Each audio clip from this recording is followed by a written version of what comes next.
guys over the last couple of months. It's been really interesting to understand this friendship and partnership that's actually been there since childhood. How does that develop, and more importantly, how do you maintain a partnership like that over the course of so many years? Because I'm sure it's not easy. No, it's not easy. No, it's very.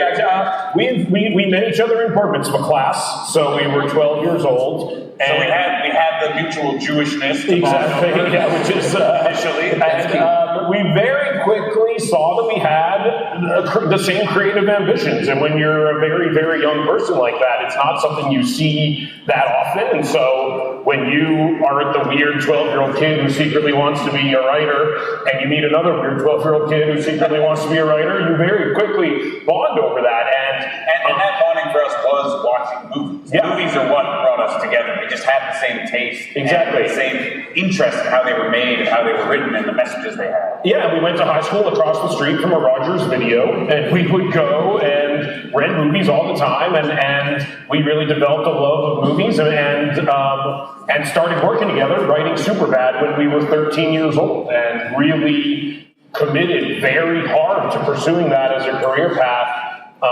at a very, very, very young age. Yeah, and I think because of that, our creative sensibilities really developed together. I think we literally developed a codependency. Exactly. We are not fully functional without each other when it comes to a lot of it. We made a whole movie joke. Yeah, no, it's not a joke. Yeah. We were teenagers. Our brains formed in a similar manner with similar topics. I wish I did not rely on him as much as I want to be my own man. Exactly. You'll never be. We're linked forever. I'm sorry.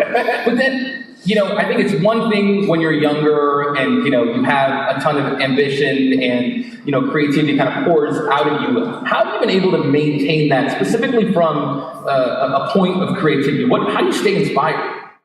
The number one thing is just passionate. Passionate. Yeah, we work on things that we ourselves would love. And every time we don't, it goes bad. It goes badly, yeah. And that is in every element of what we do. It's the one guiding principle we keep coming back to is what is, if we saw it out there in the world, we would be like, yes, I want that. I want to watch it or whatever the product is, and what even to the next level that's a little that I'm not proud of. It's like, what would I be jealous of if I saw other people doing with movies, especially? That's how I think of it. Is if I read a script or have an idea, it's like, oh, the best part about this is if I didn't get to be the one to do it, I would be so jealous of the person who did, and that has really guided a lot of our choices. Is that. Got it. Now, let's talk about cannabis. Let's get right into it. Yeah. What role has cannabis played in your lives, not just as individuals, but also as creators? A big role. Yeah, we're from Vancouver, British Columbia, which is... So we grew up in an environment, at least in our insulated, area that we grew up in, that it was very accepted.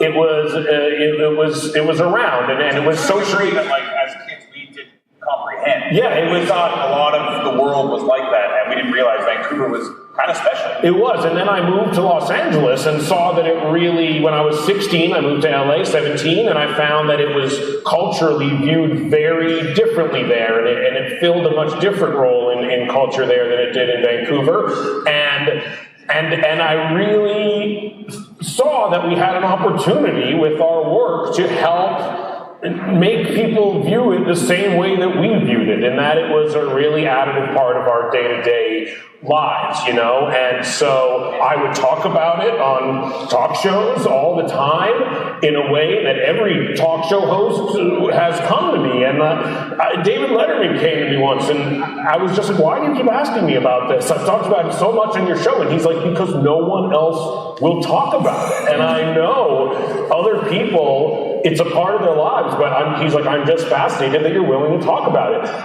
And at the same time, we were being very productive. We were producing a lot of movies and making a lot of movies, which also I think was playing against the stigma of someone who used as much weed as I did, and do.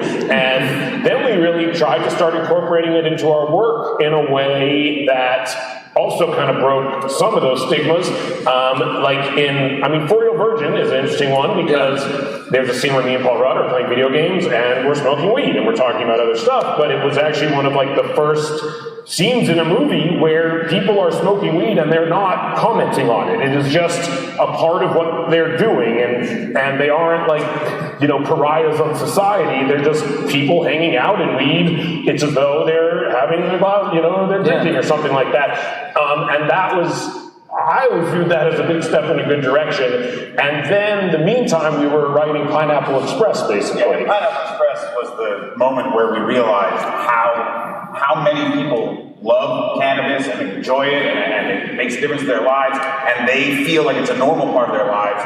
And it was the first film that was like a giant financial win for a studio that was about cannabis. They were always small, weird movies for stoners, about stoners. Yeah. And this was just, it put it in a different lens that I think cinema never had. It was a real movie with a real budget, and it was a comedy, but it didn't treat it like a joke. No, and it had a story, and it was like a very thoughtful, analysis of the dynamic between like a drug dealer and someone that they sell drugs to, and it's to this day by far the movie that the most people come up to both of us telling us they like, and I think it's because it really appealed to all these people who were forced to secretly love weed and not themselves be able to talk about it or not have it be a part of the culture that they were ingesting and that other people were ingesting in a way that they truly related to. So I think we saw that it was like weirdly cathartic for a lot of people to see this like big piece of pop culture that was accepted in mainstream pop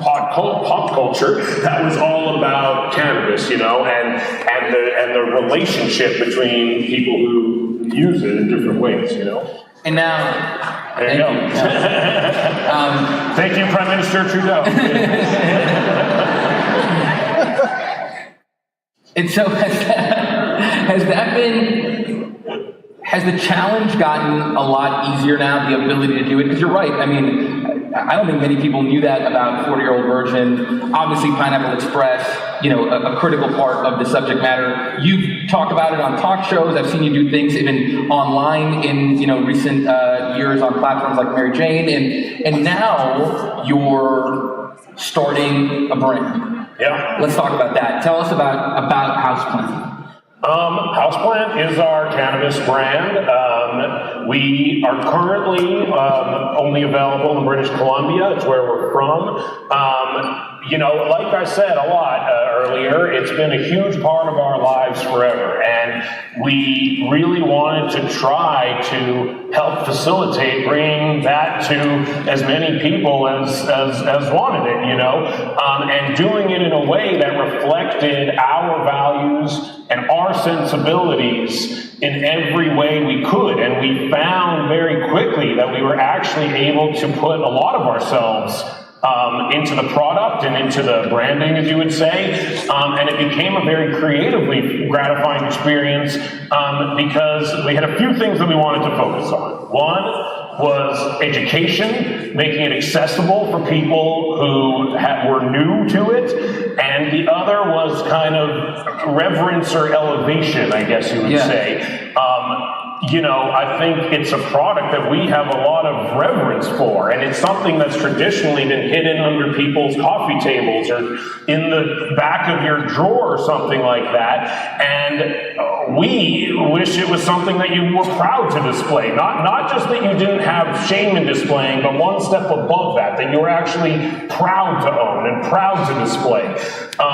It's like not even normalization, but elevation, I think, is something that we were interested in and are interested in, because it's not just a normal thing to me, it's better than that, So those were really the things we talked the most about, is education, design, and how to marry those things, which we, I think, did in a very simple yet effective way, which is something we're very proud of with the product and the brand. Yeah, it's something we've been working on for years and years. Yeah, talk to us about that, because I don't think people understand how long it takes to build a brand in general, but when you're talking about cannabis, when you're talking about Canada, where you guys are from, and decided to launch, what was that process like, and what have the challenges been? It was long. It was a long process. The first process was defining the brand and the company in a way that we were proud of and did these things that we liked.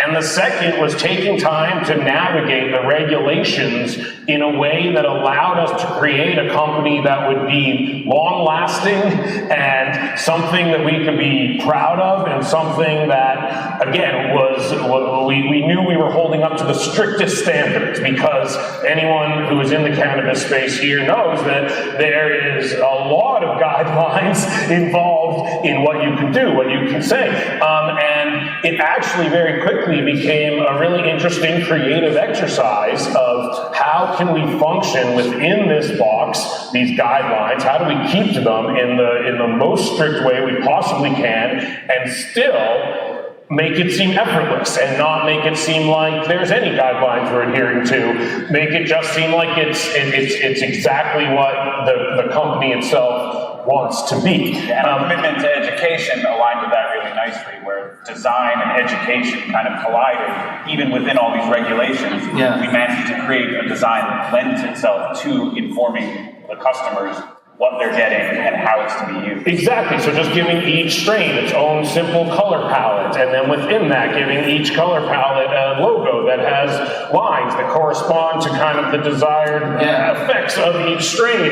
You know, I think those simple things really lend themselves to a design that we think is very beautiful and something we would be proud to display, and also is starting to educate people on the different types of cannabis. Because a lot of people think that they had a bad experience with cannabis because of the cannabis, but a lot of the time it's you're not using it right, you're not using the right matter, exactly, the right location, and so we started making educational videos, and that was another thing that I mean, if people haven't seen the Houseplant Instagram, it's pretty incredible, and it's, you know, we in our see brands and pitches all the time. I don't think we've ever seen something, you know, so thoughtful in these certain manners, and can certainly attest to the elevation of that. Talk also about the you know, how you've been able to marry sort of music into that as well, because I know that's a big part of it as well. Well, I think a lot of the brand to us was how can we help bring this company to life in ways other than just the cannabis flower, you know? And again, in a world where there are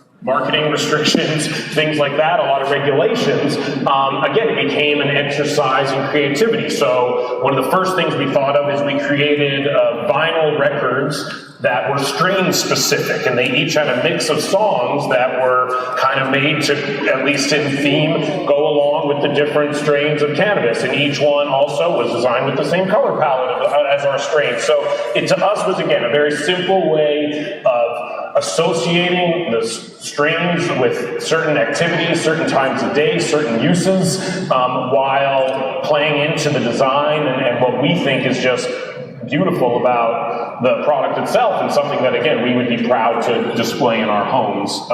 So it's a lot of boxes to tick, but I think we found a way to do it that we ourselves were proud of. Yeah.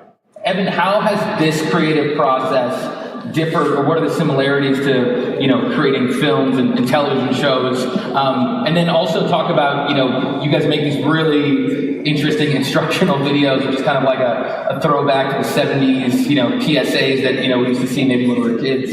What's that process been like? I mean, this is extremely different than our other industry that we tend to work in, but a lot of similar things apply: design and communication to audience and all that.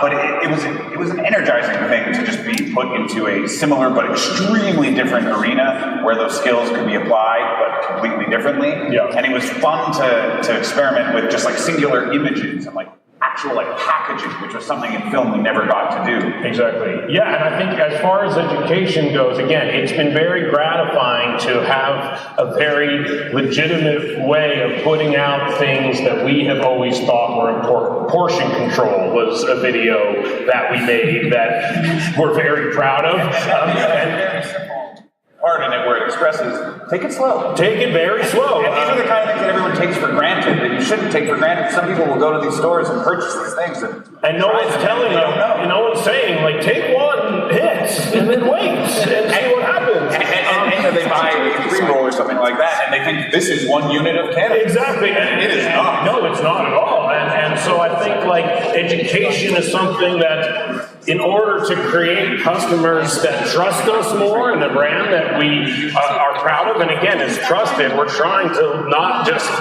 hopefully have a good product that is pretty, but to let people understand how to use it in a way that is the most conducive to their enjoyment.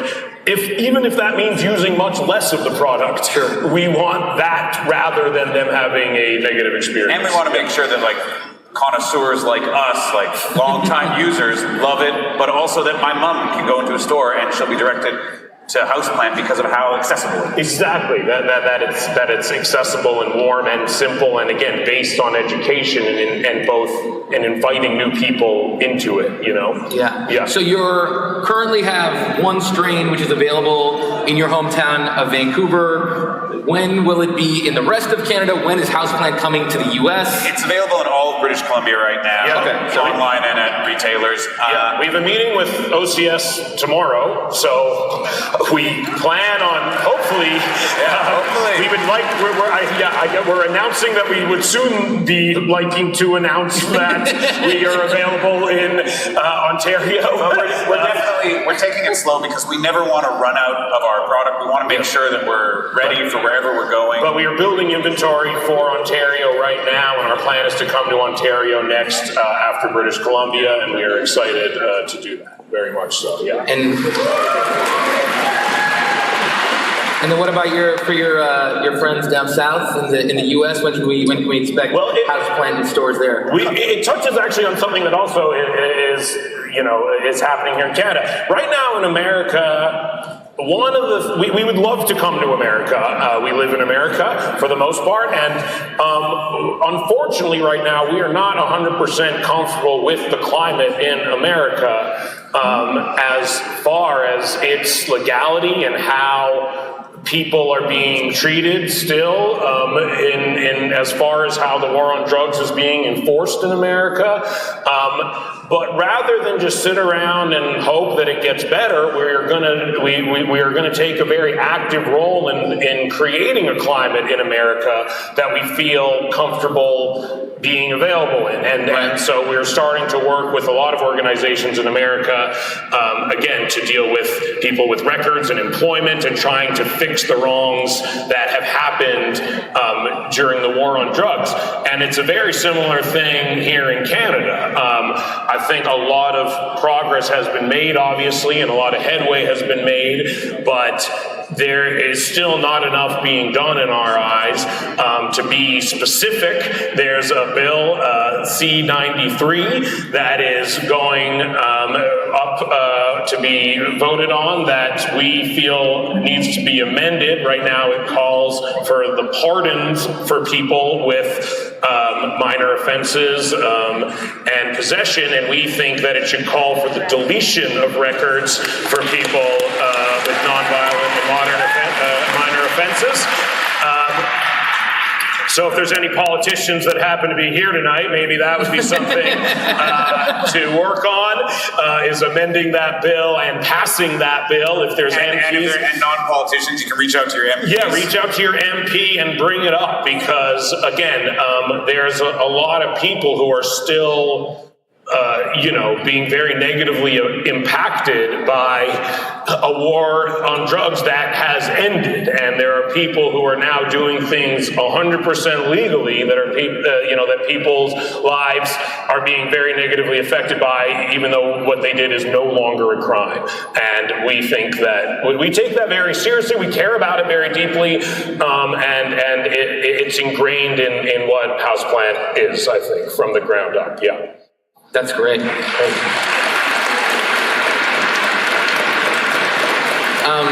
We only have a couple of minutes left, and I mean, thank you so much for bringing that up around sort of the corporate social responsibility around Houseplant. Do you think, again, we sit at an interesting seat. We get to see a lot of interesting people benefiting off of the growth of this industry, and obviously it's negatively impacted so many. What more can, even brands and cannabis companies in the U.S. be doing, and what should we be, how can we sort of join this with you on that end and sort of ensure that it's an inclusive industry for everyone?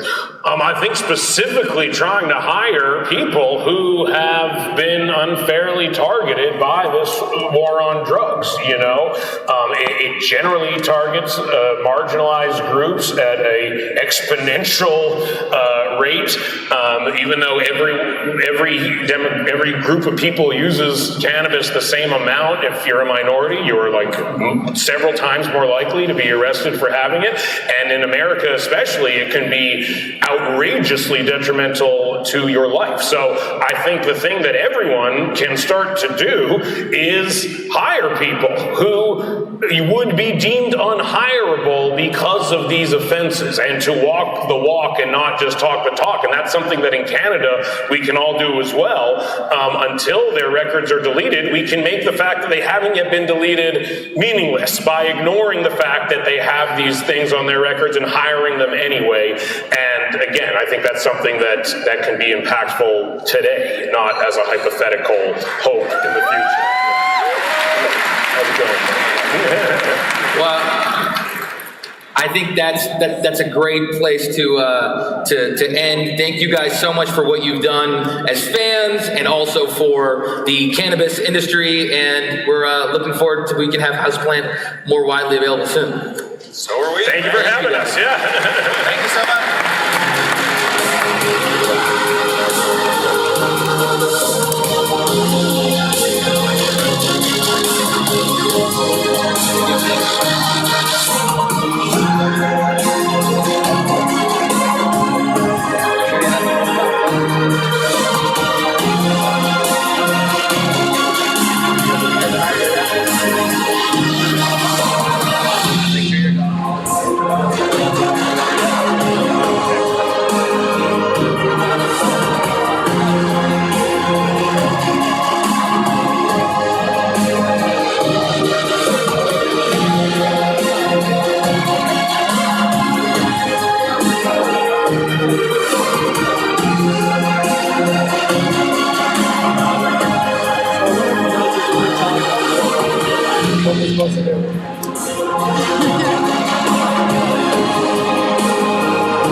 So, we've heard from some incredible founders and entrepreneurs who have shared. Hey everyone, thanks for tuning into the show today. If you love what you hear on today's episode of the podcast, go to iTunes and leave a review and a comment. It helps other great listeners like yourself find the show. And of course, you can always find more episodes of the Bulletproof Entrepreneur Podcast at www.odogwu.com.